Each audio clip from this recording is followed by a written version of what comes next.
கொஞ்சம் அமைதியா இருங்க, இல்லைன்னா கொஞ்சம் வெளியில கொஞ்சம் இருங்க. தயவுசெய்து சத்தம் போடாதீங்க.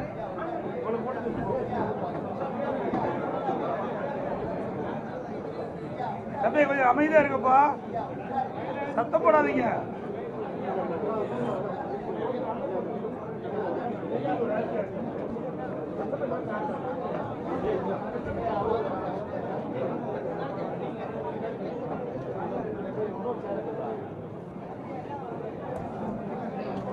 தம்பி எதுக்கு இவ்வளவு வேறங்க சத்தம் போட்டுட்டு இருக்கீங்க?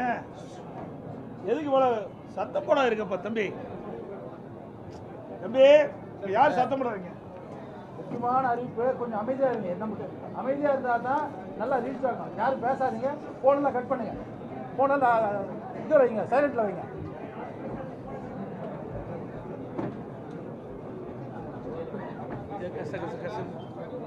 தம்பி கொஞ்சம் பேசாதீங்கப்பா, பின்னாடி இருக்கீங்க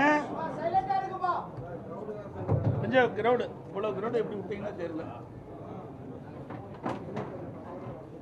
அனைத்து ஊடக நண்பர்களுக்கும் பத்திரிகை நண்பர்களுக்கும் காலை வணக்கம்.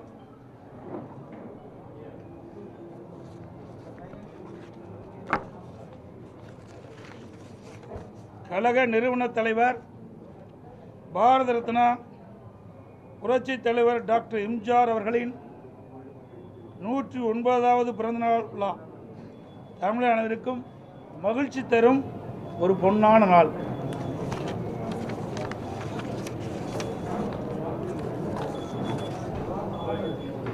சட்டமன்ற பொதுத் தேர்தல் 2026 அனைத்து இந்திய அண்ணா திராவிட முன்னேற்ற கழக முதற்கட்ட தேர்தல் வாக்குறுதிகள். தமிழ்நாட்டின் 17வது சட்டமன்ற பேரவைக்கான பொது தேர்தல் விரைவில் நடைபெற உள்ளதை முன்னிட்டு மக்கள் நலன் ஒன்றை மட்டுமே குறிக்கோளாக கொண்டு செயல்பட்டு வரும் அனைத்து இந்திய அண்ணா திராவிட முன்னேற்ற கழகத்தின் சார்பில் அளிக்கப்படும் முதல் கட்ட தேர்தல் வாக்குறுதிகள். வாக்குறுதி எண் 1, மகளிர் நலன் குலவிளக்கு திட்டம். சமூகத்தில் பொருளாதார சமநிலையை உருவாக்கிட குலவிளக்கு திட்டத்தின் மூலம் அனைத்து குடும்ப அட்டைதாரர்களுக்கும் ஒவ்வொரு மாதமும் உதவித்தொகையாக ரூபாய் 2000 வழங்கப்படும். இத்தொகை குடும்ப தலைவின் வங்கி கணக்கில் செலுத்தப்படும். பேட்டி கொடுக்குறேன்ல, மறுபடியும் படிக்கட்டுமா? கொஞ்சம் கம்மன் இருங்க தம்பி, தயவு செய்து அப்புறம் எல்லாத்தையும் வெளியே போக சொல்லிடுவோம். அப்புறம் கை தட்டாதீங்க, யார் அமைதியா இருக்கு. இது பேட்டி கொடுக்குறேன்ல, பேசி முடிக்கிற மட்டும். வாக்குறுதி எண் 1, மகளிர் நலன் குலவிளக்கு திட்டம். சமூகத்தில் பொருளாதார சமநிலையை உருவாக்கிட குலவிளக்கு திட்டத்தின் மூலம் அனைத்து குடும்ப அட்டைதாரர்களுக்கும் ஒவ்வொரு மாதமும் உதவித்தொகையாக ரூபாய் 2000 வழங்கப்படும்.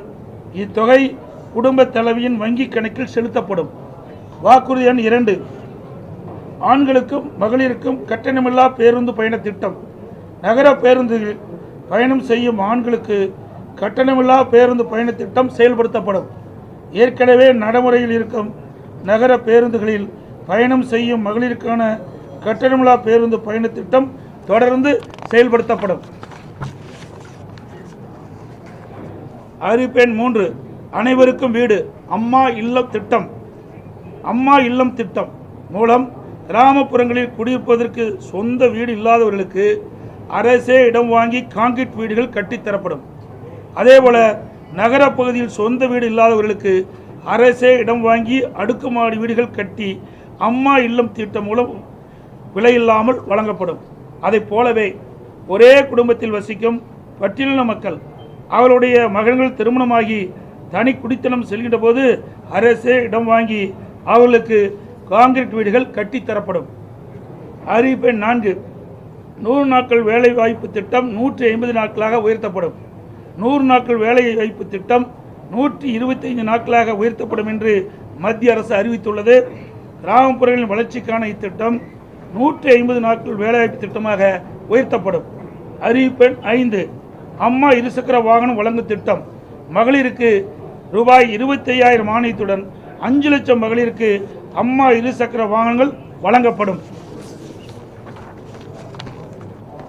தேர்தல் அறிக்கை தயாரிக்கும் குழு மண்டல வாரியாக பலதரப்பட்ட மக்களை நேரில் சந்தித்து அவர்களின் கோரிக்கை மனுக்களை பெற்றுள்ளனர். இப்பணி நிறைவடைந்ததும் அனைத்து இந்திய அண்ணா திராவிட முன்னேற்ற கழகத்தின் சார்பாக குழு தயாரிக்கப்பட்ட அறிக்கையை அறிவிப்புகளாக வெளியிடப்படும் என்று மகிழ்ச்சியுடன் தெரிவித்துக் கொள்கிறேன். முன்கூட்டியே இந்த தேர்தல் அறிக்கை ஏற்கனவே அவங்க 1000 ரூபாய் டிஎம் கொடுத்துருக்காங்க ரூலிங் கவர்மெண்ட். இப்போ நீங்க 2000 ரூபாய் கொடுக்குறேன்ற வாக்குறுதி ஏற்கனவே கடன் சுமை அதிகமா இருக்கும் பொழுது இது எப்படி சமாளிக்கும்? அவர்களுக்கு திறமை இல்லை, எங்களுக்கு திறமை இருந்தது. நாங்கள் ஆட்சி செய்கின்ற பொழுது 5,18,000 கோடி தான் கடன் இருந்தது. எந்த சூழ்நிலை? ஒரு ஆண்டு கொரோனா காலத்தில் கூட அரசுக்கு வரி வருவாய் இல்லாத நேரத்தில் கூட கொரோனாவுக்கு 40,000 கோடி செலவு செய்தோம். நாங்கள் திறமையாக நிதி கையாண்டு நிதி சுமை இல்லாமல் நிதி சுமை குறைவாக இருக்கின்ற சூழ்நிலை நாங்கள் உருவாக்கி தந்திருக்கிறோம்.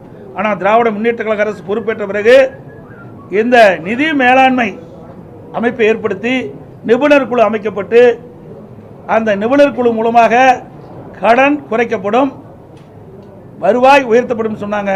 ஆனால் அதுக்கு நேர்மாறாக நிபுணர் குழு அமைக்கப்பட்டபோது கடன் தான் அதிகரிச்சிருக்குது. சுமார் இந்த ஆட்சி முடிகின்ற தருவாயில் 5.5 லட்சம் கோடி கடன் இருக்கின்ற ஒரு சூழ்நிலை ஏற்பட்டுள்ளது.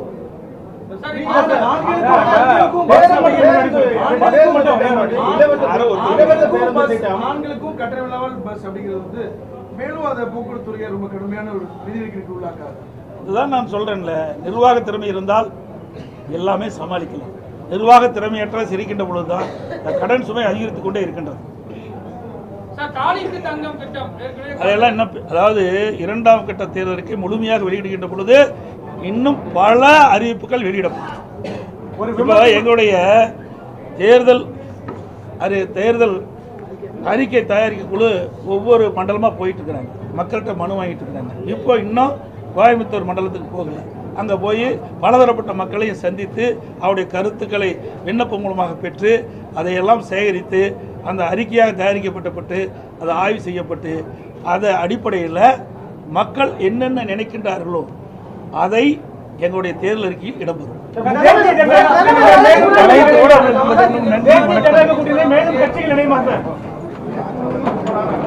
தேசிய ஜனநாயக கூட்டணி